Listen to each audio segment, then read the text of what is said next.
Hello, welcome to Wrestling in Mom's Basement. This is going to be Joe's Punishment Review from Bout for Glory 2023, which is Halloween Havoc 1989. I, of course, Patrick Young. This show is the aforementioned Joe Venuto. Halloween Havoc 1989 took place on October 28th, 1989. Okay, I said yes, sorry, I don't forget. It was Saturday was the 25th. The Saturday was the 34th anniversary of this. Philadelphia Civic Center in Philadelphia. Attendance was 7,300. Commentator was journalist Bob Connell. This one was a good year. 1989 was a good year for NWA, but the shows went further, ending more resistant feuds. Main event is a tag team cage match. Good morning was actually cool later. With Sting and Flair versus fucking Muda, which should be good. Other than that, there's a bunch of action, so let's get to it. Mike Rotunda versus Z-Man. There's no intro, and we're really at the intros for the match. No intros to the show. This is the full version too. It's on Peacock. There was music playing for no apparent reason, and it was just Skyrim of stick in the ring. But no, it was not actually music, but music just started blasting. So we're off to WCW start. Funny thing is, this is NWA. This isn't WCW yet. That's right. Mike Rotunda and Z-Man come out, and what happens? The music starts playing again for the match. For the match to start. And then it stopped again. They fight for headlocks to start, and Z-Man takes over quickly. He knocks Rotunda to the floor, and the stolen begins. The fans all over Rotunda for being from Syracuse. I don't know what that means. I don't know, but remember that we're in Philly, so they're going crazy. Rotunda gets back in as they immediately drop kick back out. This time he cheats to take over, which hardly ever feels. Now Z-Man being sent to the floor, but he gets lost that foot for two come back in. Mike hits the floor again, and this is getting boring quickly. Z-Man works on an arm and must take him down the arm, drag it to the arm bar. Jericho must be slightly dispatched. Z-Man hooks, if you get that reference, good for you. Z-Man hooks a chinlock. You get it. I got it. Z-Man hooks a chinlock, but Rotunda sends him into the floor, ransom the barricade. Rotunda stalls back in as the fans keep up the Syracuse sucks chant. Suplex brings Z-Man back in for a delayed two. Penn State fans? I don't know. That's me for their University City. UPenn. University of Pennsylvania. There you go. Well, that's a different school than Penn State. Yeah, I know. So University of Pennsylvania. That's the University of Pennsylvania. Yeah, so they're angry at Syracuse. I don't know. Syracuse isn't an Ivy League school. Well, now, back in 1989 it lost his credentials in 1990. Or even accreditations in 1990 to the Ivy League. I doubt that. There's a abdominal stretch, which is one of Rotunda's signature moves, as his Reverend Owens. Now it's a chill out by Rotunda, but does a nice hold. Clothesline puts Z-Man down, but he exactly dropped it. Z-Man sends him in the corner, and Rotunda comes out with Christian spinning close by, which is rolled through for the pin for Z-Man. Not a great match or anything, but it was fine for an opener. Z-Man will hook up, I think, with Brian Pillman soon after this to become the U.S. Tag Champions. And will also pick up the TV title next year or so. Rotunda was repackaged as a sealer for herself as soon after this. See. Bruno Sammartino, the guest referee for the main event, I forgot to mention that, says this will be something difficult and unique.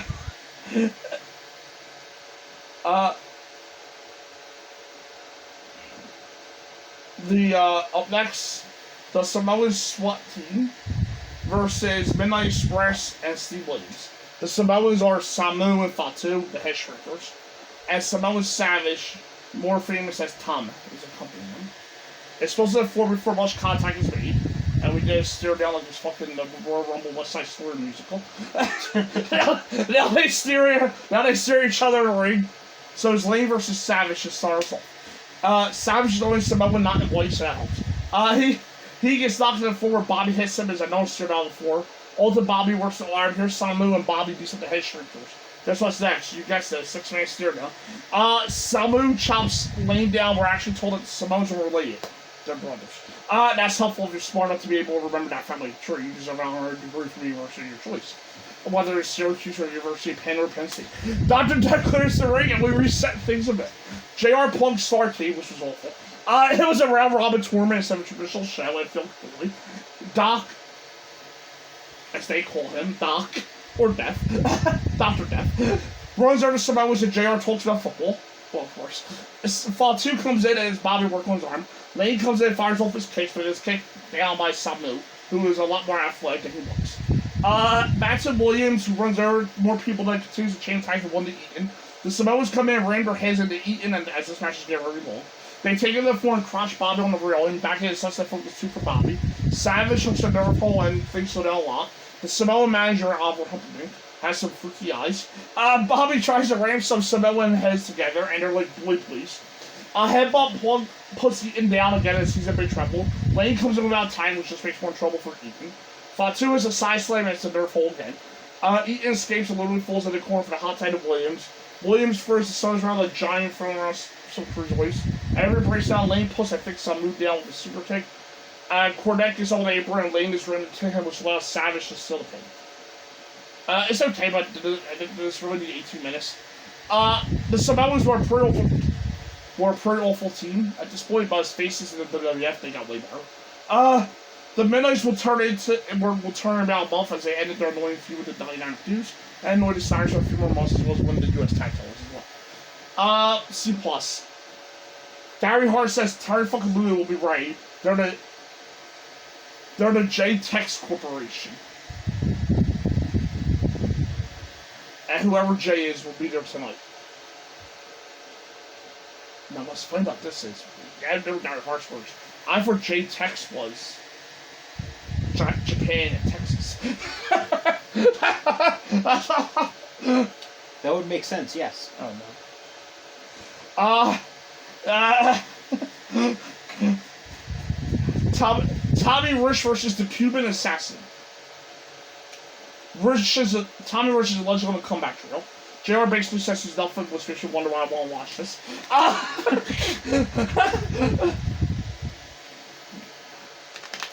Nothing to talk about, so I checked Twitter to kill some time on this match. Tommy hooked the arm in a face shaped glory. Assassin comes out with jobber offense, misses his elbow, so it's back to the arm. We talked about how the cage side is electrified, which is a lot more interesting than what's currently going on in the ring. Rich headbutts him, which does nothing at all. So the Assassin high knees in the floor where he stops on the head. This is going nowhere. Remember that this is in Philadelphia, so imagine how fans reacting there. Assassin goes up against Cross. Rich finally ends as they're about 8 hours from this price. I often say what the worst kind of shows to watch are, and this is a fine example of this match. The boring kind. There was no reason for this match to exist. No one was interested in it, and they weren't even trying to do anything interesting. They were laying around for most of the 9 minutes or so. This was one using it as basic of an offense as possible. There's no need for this, and it cripples anything good the show had going for it. Or decent. F for that. The Freebirds said they're great, and that's about it. Tag titles. Fabulous Freebirds versus Dynamic Dudes. The Dudes are Giant Ace. Yes, that Giant Ace. And Shane Douglas on skateboards. And yes, that's Shane Douglas. Right. The Birds are changed, but for some reason, Hayes doesn't have his belt with him. The Dudes have Cordettes with them. This is Philadelphia, so of course the fans are confusing. The Dudes are the faces, but the fans hate them, while the Birds are the heels, but worship for the show. It's a little bit of a process to start with you more stolen as Hayes starts with Douglas. A bad backbreaker puts Hayes down and Shane gets booed out of building. Double time brings in Johnny to face Garvin. Ace's shoes, so he's kind of awkward with his face style. Garvin takes over the arm bar, result in Hayes versus Shane again. The Dudes work over Hayes' arm before clearing the ring via a double drop kick. Not really, as Ace missed about 8 inches. But they were trying to lose. The Birds are cheering more as Ace takes Hayes down at will. The fans cheer for DDT, which is the finish on both Birds. Ace sends Garvin to the floor, and the match comes to an all-hole. Ace tries to roll up and gets kicked off into a big right hand by Hayes, or even louder. Garvin kicks and knees Ace in the head to the floor, and the fans are up again. This is just strange. Out to the floor, Hayes clocks Ace, and the Birds are in total control. Ace gets this over Hayes to kill the crowd. Hayes hits the right close on corner and starts playing face of the crowd. The DDT doesn't work, and there's a time to Shane. A double D sends Hayes out of the do set for the finisher, which is a double team slingshot blood to back suplex. Hayes hooks the foot though, so Garvin can fall on Ace for the pin. You know how Ace has always made fun for his ring career? There's a reason for that. He simply isn't that good. I haven't seen much of his Japanese stuff, so I can't comment on it. But if it's at the same level as his American stuff, there's something to say in it. The crowd here was really strange. And Shane Douglas is someone you don't think here booed in Philly. But he certainly was here. Very match show. Well, to be fair, this is before ECW. Or at least where ECW became ECW.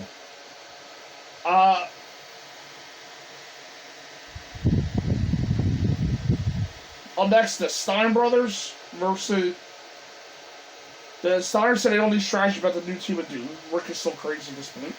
Stein Brothers versus Doom. Doom are still a man here. The Steiners further forward quickly. Woman brought Doom to fight the Steiners because she turned all evil and devilish. Scott clotheslines I think Simmons down and drops a knee for 2. Doom builds up force, Simmons as the Steiners keep control. Ultimate can take Simmons. That's the one I'm over. Oliver Chillock. Raw summarizes Rick in one statement. Rick has a new bulldog tattoo on his arm. JR says, why didn't you get a Wolverine tattoo, Rick? Rick says, because I wanted a bull. Scott comes in with a Milgram clothesline for 2. Totally fair response. This has been totally one side so far. Simmons gets in what we call a stunner, as ultimate read. Back to Rick, who gets beaten down for a few seconds, but a knee lift is enough to bring in Scott. A quick core buster gets 2 for Scott, and it's ultimate Simmons again. This is Doom's debut, by the way. Simmons charges at him, so Scott snaps behind and kills Simmons with a German that will make her angle jealous. Re-pop Scott in the head to slow him down, and double axe puts Scott down. Doom double teams a lot with stuff like double elbow. Ultimate chin lock by, let's say, Simmons. Rick has finally had enough of trash coming, but that's just to let Doom first guy out. Back in Sunset Focus 2 for the big bamboo day. That brings me Super Rita, he's getting frustrated. Simmons comes back in on Power Server 2, Scott's speed continues, and Spike Pile Driver gets 2, so it's back to the chin lock by, let's say, Reed. Scott flies up and gets that elbow to bring in Roy. House is clear, Scott's back up almost immediately with a Frankensteiner, so I think, let's say, Simmons. Woman gets on the apron and the distraction she loads up Reed's match with something. A headbutt with that is enough for the pin on Rick and the huge upset. A boring match, but Doom wasn't anything good yet.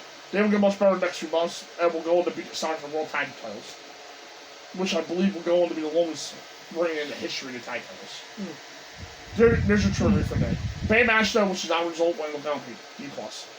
Luger says this is a big match and he'll win. U.S. title, Lex Luger versus Brian Pillman. This is the middle of Luger's long title, huge title reign, while Pillman's a young fireball that no one can keep up with. They go to the corner star and Lex looks irritated. Lex tries to keep things slow and first Pillman to the floor. Brian comes back in with a slingshot clothesline, knocks Luger to the floor with a dropkick. Baseball slide takes Luger down, and as they come back in, Pillman is teased, but Lex heads to the floor. Lex gets in some kicks to take over, but Pillman comes up the top with a spin close by. All to the arm, and Pillman has a small advantage. Lex tries to power out of him, but Brian takes him right back down with the arm drive. Luger's clearly getting frustrated here, so because I have more power strength. Crucifix gets super Pillman is back to the arm. The idea isn't to get a submission, but the frustrated champion, which is working here. Brian goes up, misses the splash time, and Lex takes over again. He's all fired up and yells at the fans who seem to like him as much as Pillman. A clothesline to the back of the head puts Pillman down. Lex is all fired up. Suplex gets to him, Brian's running to the floor. Luger brash amongst the walls to the sunset for 2.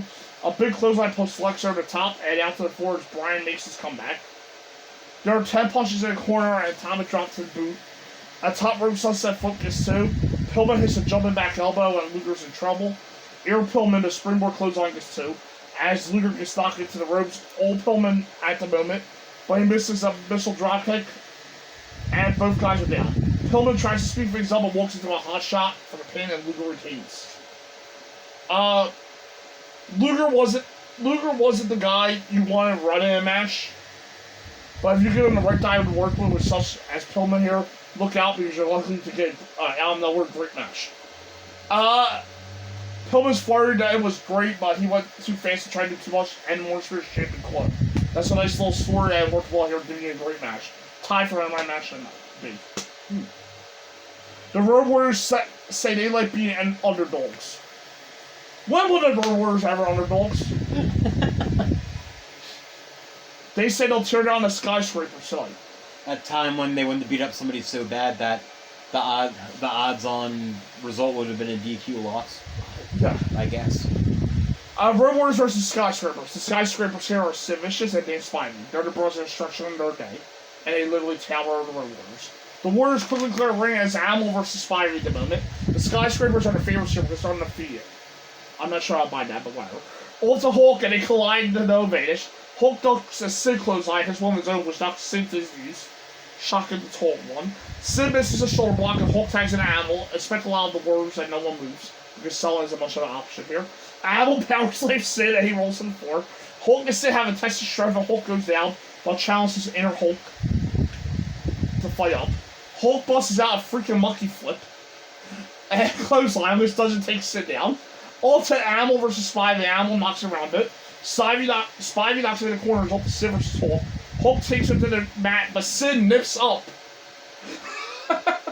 and clotheslines Hulk in the ribs to the mat again.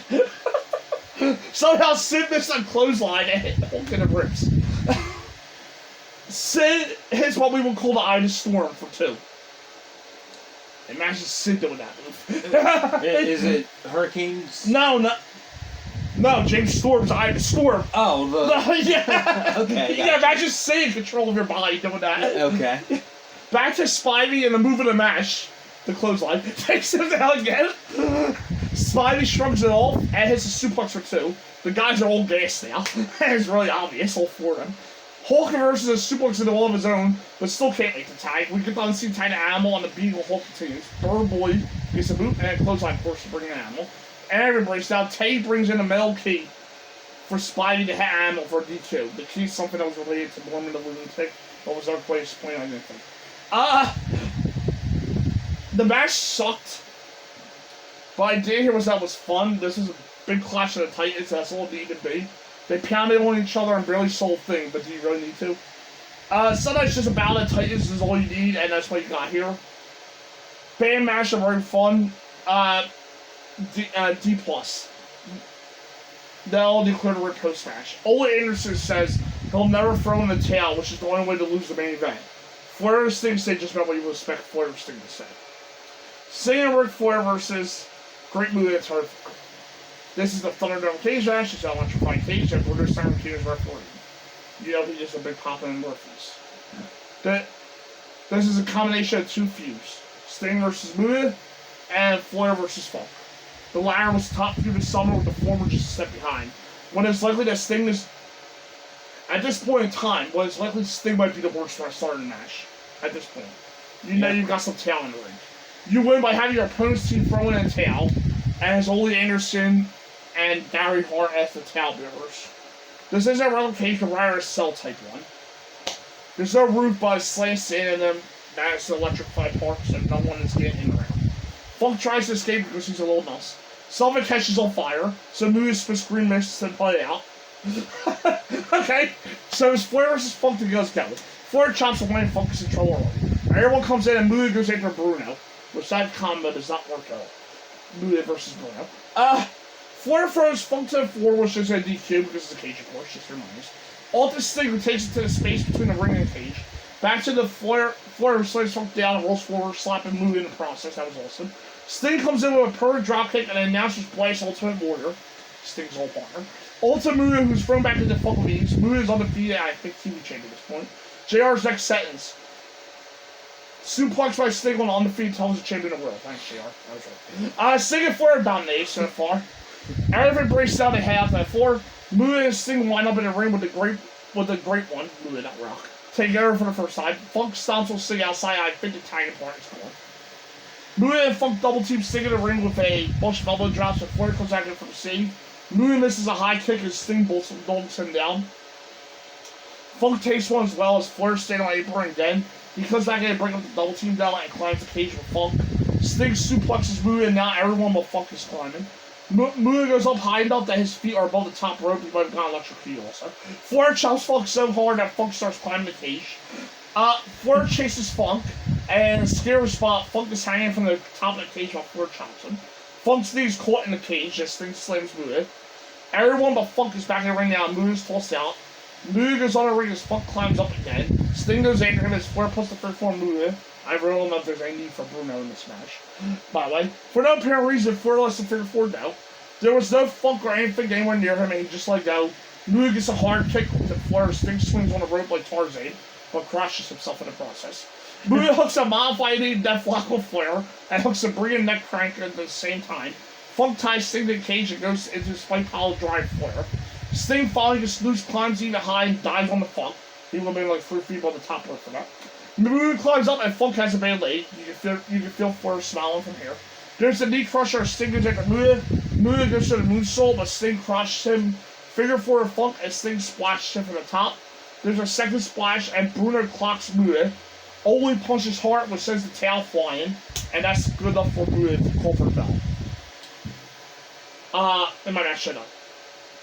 It's good, but it's definitely not a classic. When Muda and Funk climb the cage, actually, no apparent reason having a point for Bruno being here. It's kind of a puzzle match. It's not bad, there's not much of a point to a lot of this. Fun match, I just lost to me at times, but that's all. For a WCW gimmick like that, it works. B. JR and Kyle wrap up. Overall, I'm going to show C. That's exactly what I call a show hours. It's not a bad show. There's only 2 things absolutely worth evaluating. Seeing Pillman and Luger and the Tower Thunderdome match will be the 2 things going out of your way to worth seeing. 1989 was a good year for NWA, but right now, Steve A. during great Clash in September. This and the horrible start they put Van in England probably the best year NWA ever had from an England perspective. Another 2 things to see here, but it's certainly not a base show, especially for WCW. So I'll take it. So that'll do it for that, and we'll be back on Saturday morning around 11 our time. Yeah. 11:30 our time with our crowd jewel predictions. Yep. See you then. See you then.